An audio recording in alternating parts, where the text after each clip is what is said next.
كلنا عارفين ان الاهلي هيقعد شهر شهر ونص من غير مروان عطية وامام عاشور علشان الجراحات اللي عملوها. يبقى لازم الاهلي يلعب بيراميدز في الشهر ده. لازم نجيب ماتش الاهلي وبيراميدز بدري علشان الاهلي يلعب مع بيراميدز من غير امام عاشور ومن غير مروان عطية.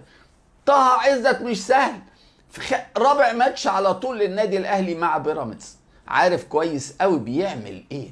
بس كده لا، ده انا لازم ادعك الاهلي وهو رايح بيراميدز. هوديه قبل ما يلعب مع بيراميدز، هوديه المحله.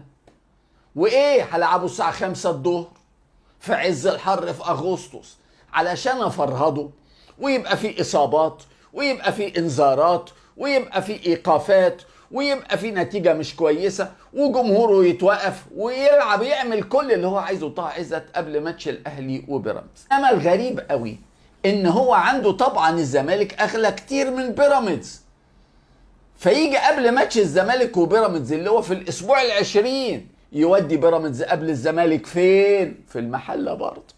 مطرح ما ودى الاهلي قبل بيراميدز هيودي بيراميدز قبل الزمالك.